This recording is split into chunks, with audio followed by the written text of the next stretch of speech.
Hey everybody, welcome to the Gig Money Podcast. We talk with musicians about the side hustles they use to fund their musical ambitions. I am Cody. And I'm Andrew. And today we have the illustrious Palmer as our guest. You might know him from Jesus Rides a Riksha. You might know him from MPNK. You might know him from, a pretty lengthy career in the Utah local music scene. So without further ado, Palmer, how's it going? Hey, what's happening? Thanks for having me. Yeah, thanks for being on. So, first and foremost, we talk with musicians about their side hustles. So, this is something very interesting that we're looking forward to touching on. What is your main gig? The Pie Pizzeria, 6 locations. Pie Pizzeria. Yes, love it. My family visited not too long ago, and baconberry pie. Boom. New fans. It took them a little convincing, but they loved it. Yeah, it makes the no pineapple on pizza people really extra angry. That it does, and they were sold the minute they tasted it. So, yeah. How did that all come about? How long have you been doing that? My family bought it back in the 80s. It was just an old place called Bimbo's by the University of Utah. It's kind of an old cafe. Had like sandwiches and pizza and different things like that. And they just kind of got it as like an investment. But my dad got sick. My mom was a school teacher. So kind of me and my brothers just kind of took it over and bought it from them basically. And I went to the U, got a organizational communications degree. Then I went to culinary school. My older brother went to the U and got business degrees. And then we just kind of grew from there, basically. Yeah, excellent. It's like one of the best pizza places I've ever been to. So, Well, thanks. It's our passion for sure. We spent a lot of time. Yeah, absolutely. I mean, you gotta be into it for the right reasons, especially when it comes to that, because it comes through in the food. Just like when it comes to music, it comes through in the total vibe of the thing. Music. Yeah, same for sure. Yeah. Awesome. Yeah. So tell us a little bit about MPNK. That's your newest project. Yeah. That kind of came about during the pandemic. No one was really doing anything. My buddy Kid, from Life Has a Way, he sent me a guitar riff over the phone, said, hey, could you throw some sort of a vocal line over it? And so I was like, yeah, I mean, I have nothing going on. So I did that. And then next thing I know, we were recording it. And then the next thing I know, we had a show. And then next thing I know, we're recording an album. And yeah, just kind of like spun off from there because it's just more having a good time because the bass player lives like 4 hours away. So we don't hardly ever practice and we don't really put a lot of time into it. And so it's just kind of kind of fun to get up there. I don't have to drag my keyboards around or worry about messing up the lyrics. It's a little more laid back for sure. Not as serious. Yeah, it's just a fun time. That's one thing that I've always liked. I think Kid kind of does that with all of his projects, if I'm not mistaken. He just makes it fun. So yeah, he's a longtime SLC like local music kind of guy as well. So he sure is. Really cool. Some people could say he's like a mushroom. He's a fun guy. He's a great guy for sure. He's I don't know. We have a good time. It's great. It's different. That's what I like about it. It's different. So with that being said, this is kind of the fun, kind of laid back project, the not so serious one. Let's talk about the serious one. Jesus Rides a Riksha. How's that going these days? It's going great. Yeah, we got done recording all of our stuff, and then basically at the last minute decided to change studios. So now we're kind of re-recording everything, but we're gonna just kind of start releasing everything as singles until it's all kind of put together. So we went to Rigby Studios, worked with Jordan, and that's going to be the next song coming out. Pretty heavy hitter. Excellent. Yeah, I've known quite a few people who have gone to Rigby Studios and like just come out with some really, really cool, really good sounding tracks. So awesome. Yeah, we're Well, looking forward to hearing that. they're not used to the real heavy stuff, but they were about it and definitely had some really good ideas. Yeah, I think that's a good kind of collaboration with somebody who's not necessarily in the same genre all of the time. They kind of are able to think outside the box and become Sure, like absolutely. an alternate band member that injects some different ideas into it. But Jesus Rides a Rickshaw is already pretty like injected with all sorts of cool different ideas. So yeah, looking forward to hearing that. Fun for And sure. Jesus Rides a Fun. Rickshaw has been around for quite a while, hasn't it? Yes, we actually came out with our first album in 1995, and it was on reel to reel. We recorded it like a full, like the old school way at a real studio, Yeah. but it was cut and splice and like the old school way of recording. We didn't have to. It was just kind of an old school, kind of a cool idea, go to a place like that. But yeah, we've been doing it for quite a while. Yeah, cool. Yeah, a lot of people have heard me talk about Rickshaw in the past and my time as a member, and I'm very grateful for that period where I got to hang out with you guys and write some music. And Time, I think it was cool like 2 or stuff. 3 years. Yeah. So yeah, we had some fun, and it's good to see that you guys are still going strong. And you got Garrett behind the drums now, and he's a absolute monster. Hey, he's He been is. like 5 years or now, Yeah. maybe more so. So like, yeah, you guys are pretty solid at this point. So that's awesome. Yeah. Garrett's So, great. Yeah, He's a good dude. He is a good dude. we haven't had him in a long time. So cool. We'll put some links so everybody can check out some MPNK and some Jesus Rides a Rickshaw. What about some other bands? Have you been in any other bands in the past? Like, what's your musical history? I also during the pandemic, I did a song with Marvin and Ryan Schaefer from Outside Society, and also what's his name, the bass player guy from Air Supply. Can't Johnny remember his name. Lightfoot? Yes, he played bass on it. Yeah. There's a video online. It's underdogs and anti-heroes, and it's that super mellow horns, strings, super singy, like something that's way out of my element. But it was fun to do it with them, and we put out a pretty cool video. It's like 7-minute song. You can get through it. Yeah, I think I remember like checking that out when it first came out. That was late 2020, or was it 2021? It was probably late 2020. It was definitely during the pandemic. Again, there was much going on. It was the same sort of a deal. Ryan sent me a whole bunch of different songs that were all done recorded, but they had no lyrics or vocals or anything. And so he said, well, pick one, and we'll do it just for the fun of it. And that one was like the most mellow, dreamy one. So I'm like, if we're gonna do something like this, I'm gonna do something out of my comfort zone, do something totally different. So, Yeah, but it was like a really 12 song, so we had to whittle it down to 7. It was pretty long. Oh man, yeah, that can't have been easy because in the demo process you kind of fall in love with every single different part for different reasons, and if you didn't feel like it belonged in the song in the demo process, then it wouldn't already be there. So it's really difficult, like chopping stuff up and getting rid of stuff. It was done. It was completely mixed and done, just no vocals. So basically, I took it to Bruce over at Boho, and I said, this part, chop it. This part, make it twice as long. This part, make it the beginning. This part, make it the end. Chop all these parts and chuck them. And he was like, looked at me like I was crazy, but he did it. He'd like totally put it together. It's seamless, Good old Brucifer at Hobo Genitalia Studios. He took it on, did a really good job with it.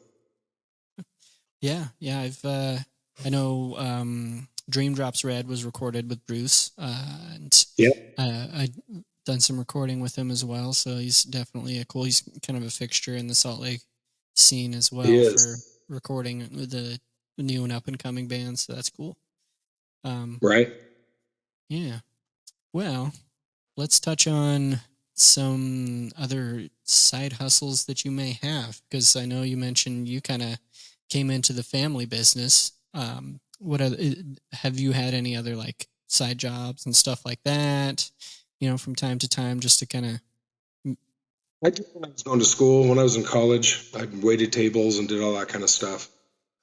Didn't really want to be part of the family business at that point because we really weren't. I didn't really come around until a bit later. So yeah, I've done stuff like that, but I don't know, as far as music is concerned, I've never seen that I've just never looked at it as a revenue stream. To me, when they come up and hand me money after I get done off stage, it's like I went skiing all day at Snowbird and they paid me, so they money, thanks for having a good time all day on the slopes, because I really enjoy it. For me, it's never been about how much I need to make or how much I should have made, or lots of times we'll leave even before getting paid. It's just like, I don't know. It's the art, when you're painting a picture, you're not in the back of your mind thinking, how much is this? At least I'm not, how much is this going to go for? I enjoy the process, enjoy the camaraderie. I enjoy the creative, I enjoy seeing it start from nothing as a spark in a band room to being on someone's shirt, a year later. That to me, that's payment. To me, that's, when I get paid for it, it's like, right on. Are you kidding me? Because it's fun. I have a good time doing it. So that's why I've always focused on the pie, is that's the money thing. So I concentrate hard on that, want to stay, ahead of the fray and come up with cool ideas and work with my brothers and all that kind of stuff. And, the outlet is Riksha. The outlet is that's and I know other people look at it as though it's a money making sort of a thing, but I don't know. I think that comes later. I think you gotta have the passion first and then the money follows. That's what's important to you.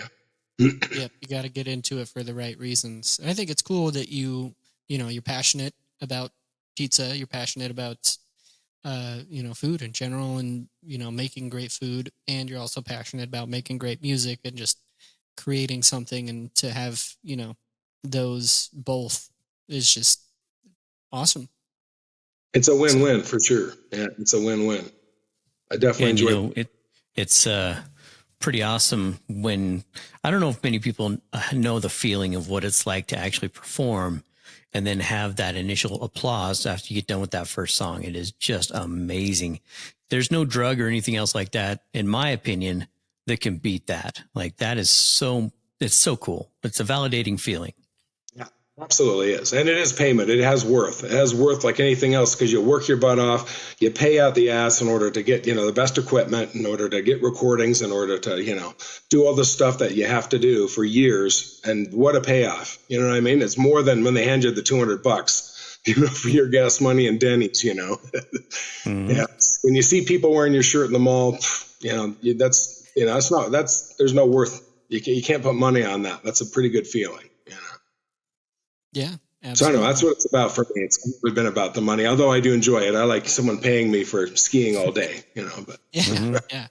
It's just the cherry on top of the cake at that point. Yeah, so, absolutely. But the people who are in it for the money are all going to be sorely disappointed because it just doesn't work that way. If you get down back, it's kind of McDonald's is going out of business.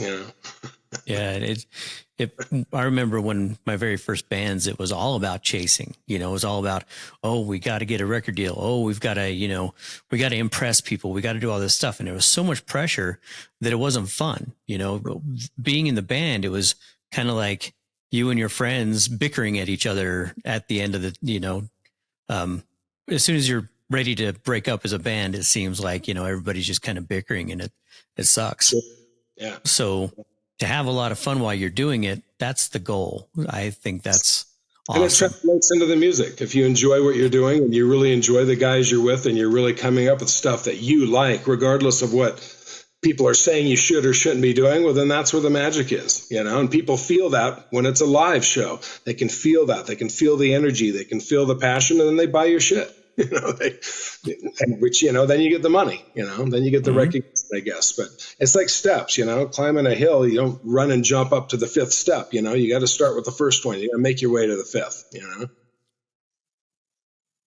Yep, you got to work yourself into it, and you got to be into it for the right reasons. And so I don't know.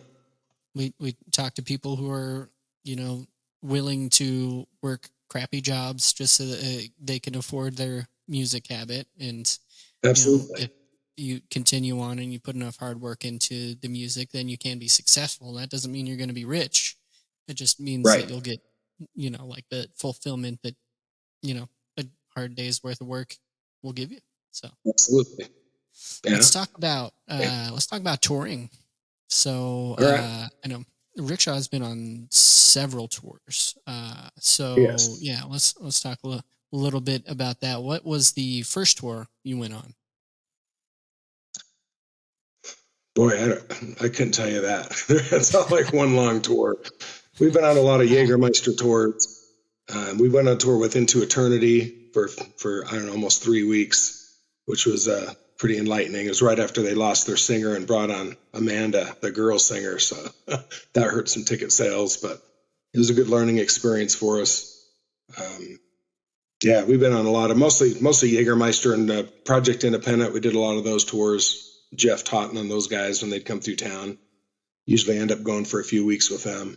Yeah, sweet. So from those tours, what would you say was the absolute worst tour experience that you've had?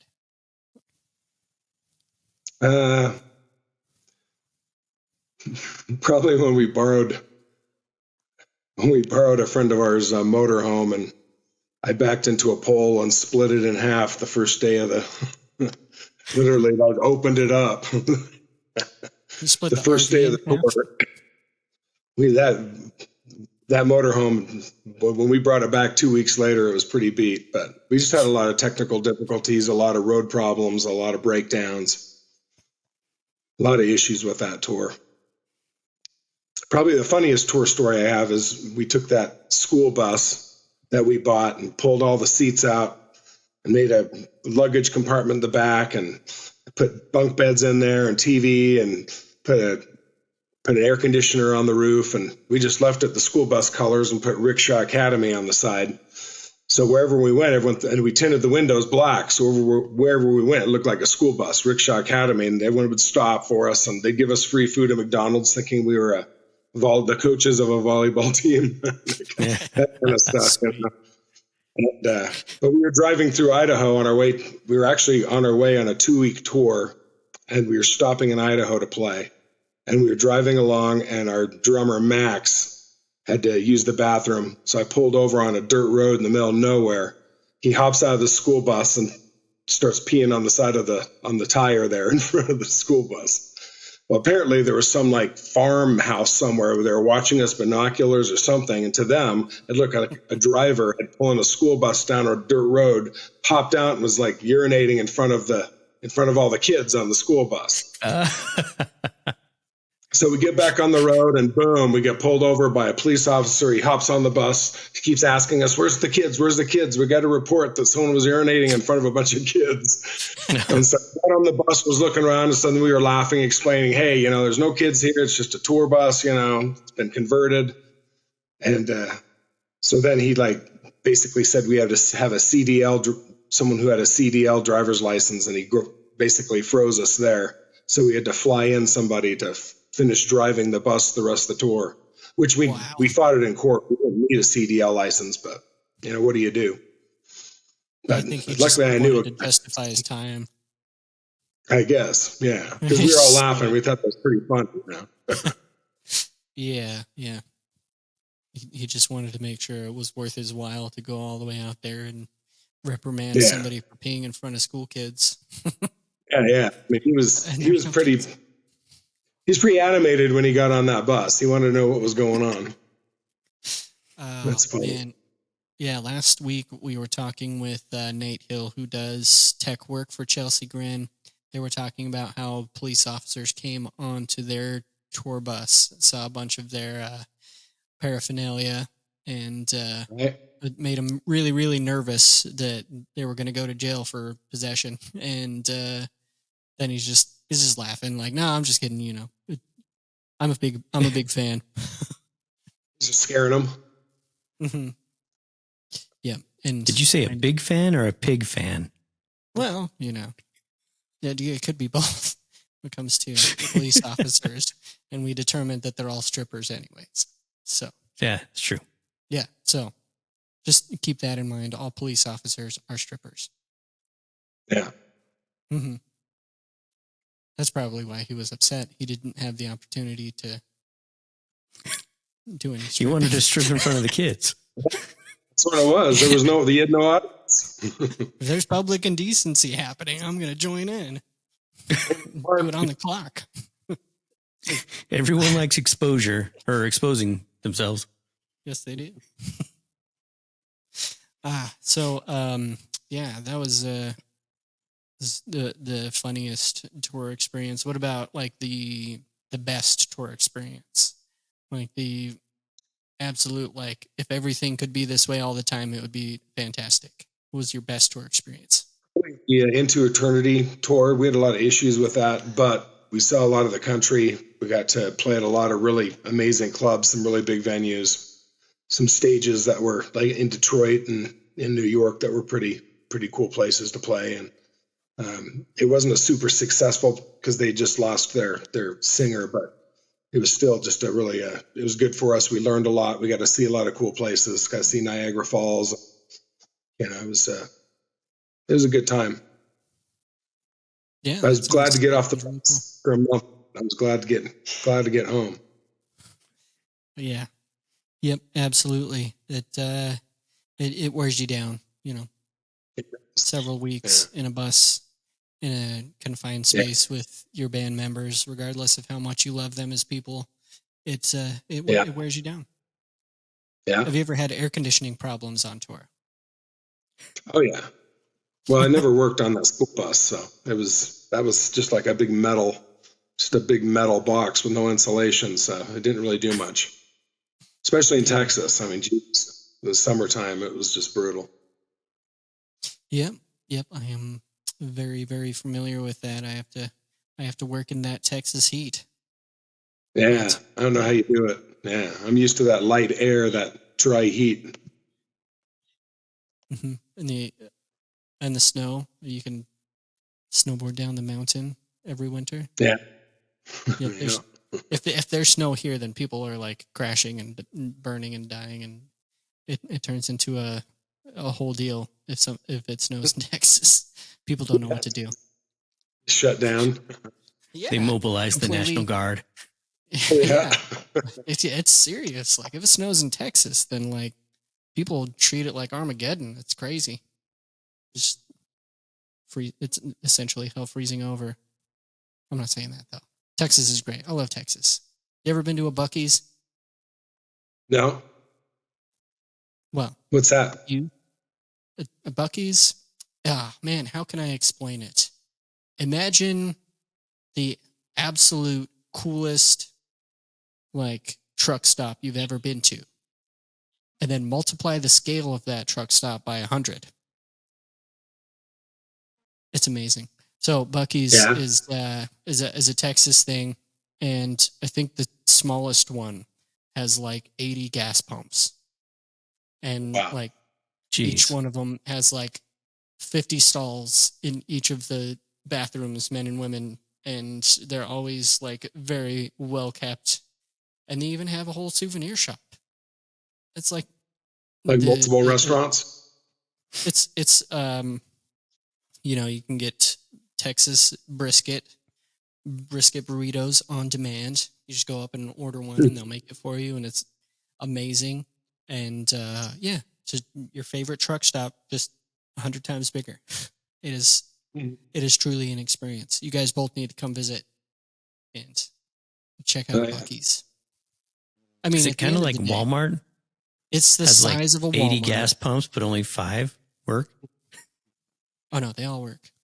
Buc-ee's is on top of it.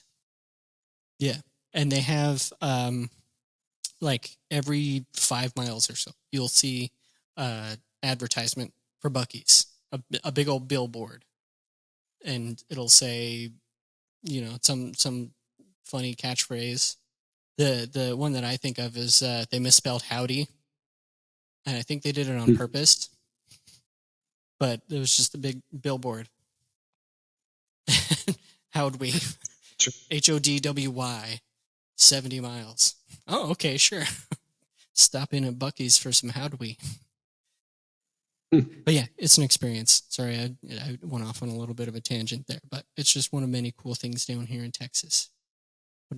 We also have Whataburger, which is amazing. So neat in that heat. Holy crap. Oh yeah, Dr. Pepper milkshakes, man. Those are amazing. I got to try that. Yeah, you really do. You guys both need to come down to Texas and check it out. Yeah. But do it between like the months. Just don't come in June, July, or August. September's probably pushing it too. Yeah. But beyond that, it'll be good. Like winter's here, where I'm rolling around, walking down the street in my shorts, taking the dogs for a walk, and people are walking past me with their big old winter coats, and it's like, 40 degrees outside. Still got the Utah skin. Mm-hmm. Yep, it never goes away, man. It never goes away. Yeah, so, I think we kind of covered most everything that we typically like to talk about on the podcast. So I think, Andrew permitting, we're going to ask you the single most important question that we ask. Yeah. Yes. This is the most important question that we ask all of our guests, and it's very serious. We really need to know, pancakes or waffles? Pancakes. Right. Can you justify why you're wrong? What about pancakes? Do you like and prefer over waffles? I don't know. You can just mix some more stuff in them. Sour cream, a little vanilla. But yeah, I guess you can do that with waffles too. I like them both, but I make more pancakes because my daughter likes pancakes. Okay. They're fluffy. Yeah, they're fluffier. Fluffier, and you can mix in more stuff.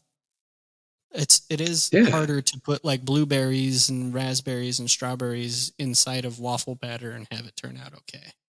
It is kind of mushy and stuff. Yeah, nobody's ever said that before. Everybody says waffles. Yeah, and But pancakes, justification is your daughter likes them. That's good justification. That's good enough for me. Yeah, that's all. That's all we need to know. Cool. Well, before we go, is there any advice that you would like to give out to, any up and coming musicians to kind of help them progress in their musical careers? Choosing the right guys, having fun, because if you're not having fun, like literally, then why are you doing it? Because there's no money in it. And investing in yourself, making sure you have decent, you don't have to have the best equipment, but, investing in lessons or investing in your equipment or investing in whatever it may be, but I don't know. I think those things are really important. You got to have fun. You got to enjoy the guys you're with, and you got to do what you like, not what you think everyone else likes, because it's always changing. One big cycle. That is true. It's always kind of fascinated me how people who want to be guitarists or drummers or any of those kind of things don't invest in their own gear. And it's at that point where you're kind of like, okay, are you really taking it seriously? Or is it just, you just enjoy doing stuff every now and then? Because I don't know. I feel like most musicians have multiple of everything, it's almost like a lifestyle. Like, you look at Cody's backdrop there and he's got several guitars back there. Well, that's not uncommon that I've found. So yeah, you invest in yourself, you invest in your product, you invest in your gear, 100%. pride and passion, be passionate about yourself, take some pride, I don't know, to learn your skill, take some time and practice and, get the right, I don't know. It's a combination of all those things. Those are just so important. If you're doing it for the wrong reasons, then you're not going to have fun and you're not going to do it for very long, Yeah. It's hard to have fun. It's hard to enjoy it if you feel It like you is. play like crap and you're playing on crappy gear and, it's just, it's not fun. And, No. you gotta put the effort into actually making it enjoyable. And once it is, man, you're off and you're going. And For sure. yeah. Speaking about gear, we saw a band a while back who were playing through these little tiny like amplifiers and stuff. And it wasn't like they were just, pieces of junk amplifiers. We're talking like Mesa Boogie stuff, just tiny things. And here I am lugging around my fridge for my bass and, 75-pound head for my stinking Ampeg, and I'm just like, dude, you could carry that entire thing, like your bass, all your gear in one go. And I'm like, I'm doing it all wrong. Yeah. But then if you don't have it on gear, or if you don't have it on stage with you, people kind of look at it and go, well, where's their gear? I literally had to walk to the front of the stage to see their equipment because I was like, where's that coming from? Only that, but I hate having to rely on stage monitors for anything. And that's, with that size of gear, that's what you're doing is you're relying on that little monitor in front of you for everything you're doing. And that's tough on everybody. That's one thing I've always loved about Riksha is literally bring a wall of sound to make sure that in any situation, you can still sound as good as possible, regardless of what the sound system is at whatever venue. It's important to, make sure that you can sound good, because if you're having fun and you think it sounds okay, but everyone's like, man, this sounds trashy. Like I can't even make out anything that's going on. My ears are bleeding in the wrong way, not in the fun way. Plus it looks cool. It does look cool. Yeah. It's nothing like it. And shiny, there was a period where people were putting empty guitar cabinets up on stage, and they were just, I'm sure it still happens, they just don't have any speakers in them. They're not hooked up to anything. They're just there for show. And then, there's a little practice amp in the back that's mic'd up that the guy's actually running through or something like that. Right. But, it's all image. It is. But with Riksha, it's both. Yeah. It's a literal wall of sound. We actually just got endorsement by Prior Custom Cabinets, and everyone got tons of custom cabinets made. So it's even more obnoxious. It's pretty. Yeah, I've seen some pictures. Yeah, I know. Ian's got like a 612. Yeah, several of them. Several. Like nice. Like a couple for his house, couple for the road, couple for the room. Nice. Just that saves you from having to like lug them around everywhere, and so you actually have a show or a tour or something like that. Right. Just have cabinets wherever you go. Send them off there you go. early down the road. Yeah. Just have a set at every club. Yeah. It's like, we're going to be playing in Vegas in a month. Let's just set up my cabinet down there. Yeah. Send our full wall of sound down there, Yeah. All right. Well, Palmer, thanks for being on. It was a great conversation. We definitely appreciate you taking the time. Sure. Thanks again for having me. Nice talking with you guys. Yeah. Before we go, anything you want to promote? I know you got some new music coming out, so let's talk about that a little bit. We're going to release a song with Riksha in just a couple of weeks with a cool AI video. And then we're going to be also releasing another song with MPNK probably within the next month. We're also playing the Depot with MPNK on March 2nd, I think, Saturday night with Poonhammer. Yeah, it should be my birthday. Right on. Yeah. On day. Yeah. So you said AI. Celebrate. Yeah.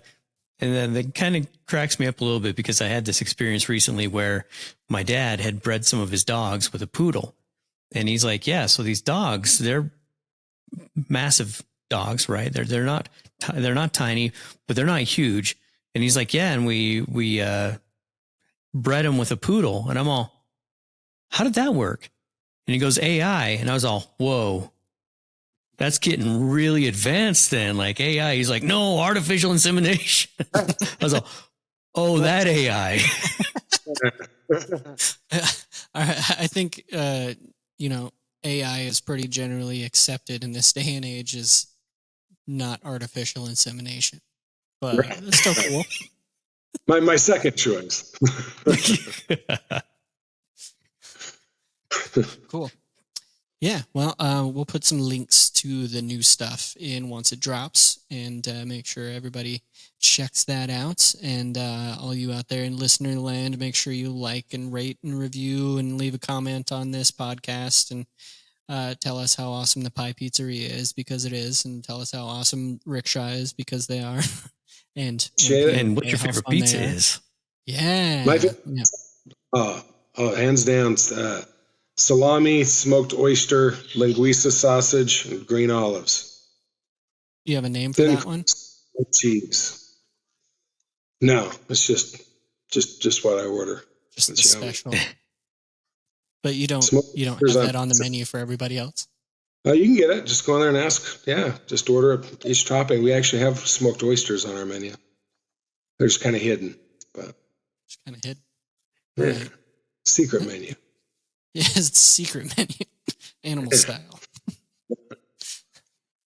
All right. Awesome. Well, yeah, again, thanks so much for being on. And thank everybody for listening. And we will see you guys next time. Waving. We're waving.